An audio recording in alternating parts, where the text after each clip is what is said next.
കളിക്കളങ്ങൾ കളിക്കാർക്ക് സ്വന്തം എന്നുള്ള മുദ്രാവാക്യം നമ്മുടെ രാജ്യം മുഴുവൻ ഉണ്ടാകണം. ഒരു കാരണവശാലും ഒരു തരത്തിലുള്ള കളിക്കളവും ദുരുപയോഗം ചെയ്യാനായിട്ട് ഇടവരാൻ പാടില്ല. രണ്ടാമത്, സമഗ്രമായ അല്ലെങ്കിൽ വ്യക്തമായ വ്യവസ്ഥകൾ ഉൾപ്പെടുന്ന ഒരു നിയമനിർമ്മാണം ഇതുവരെ നിയമമായില്ല. ഹൈക്കോടതി വിധിച്ചു വെച്ചിരിക്കുകയാണ് 3 മാസത്തിനകത്ത് ചെയ്യണമെന്നുണ്ട്. ശാസ്തമംഗലം സ്വദേശി ഒരു ലെവർ കൊടുത്തത്. അപ്പോൾ അത് ഇതുവരെ ഗവൺമെന്റ് ഒരു നിയമസഭ പാസ്സാക്കിയെന്ന് പറഞ്ഞു, പക്ഷേ അത് പബ്ലിഷ് ചെയ്തിട്ടില്ല, ഗസറ്റ് ആയിട്ടില്ല. അത് എത്രയും വേഗം ആ നിയമ നിർമ്മാണം ഉണ്ടാകണം.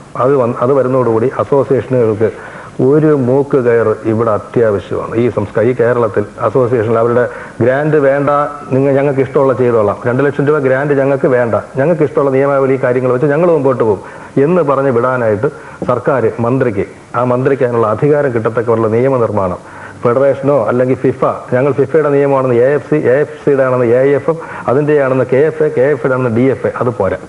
ഓക്കെ, അവിടെയാണ് നമ്മൾ എത്തി നിൽക്കുന്നത്.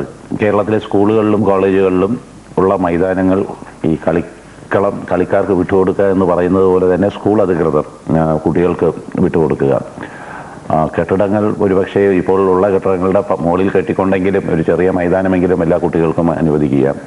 ഒട്ടേറെ സ്കൂളുകളിൽ കളിക്കാനുള്ള സമയം അനുവദിക്കുന്നില്ല എന്ന് പോലും നമ്മൾ കേൾക്കുന്നു. അത് മോശം. തീർച്ചയായും ജയൻ പറഞ്ഞതുപോലെ സർക്കാർ സംവിധാനങ്ങൾ ഉടക്കണം. ഈ അസോസിയേഷനുകൾ വെറും വാണിജ്യപരമായി പ്രവർത്തിക്കുന്ന ഒരു സംഘടനകളായി പ്രവർത്തിക്കുന്നത് തീർത്തും ശരിയല്ല. നമ്മിവിടെ എല്ലാവരും തുല്യമായി പങ്കുവെച്ച ഒരു ദുഃഖമാണ് ജീവിരാജ സ്കൂൾ പോലുള്ള പ്രസ്ഥാനങ്ങളുടെ അധപ്പതനം. അതിലും തീർച്ചയായിട്ടും എന്തെങ്കിലും ഒരു നടപടി ഉണ്ടാകും എന്ന് പ്രതീക്ഷിക്കാം.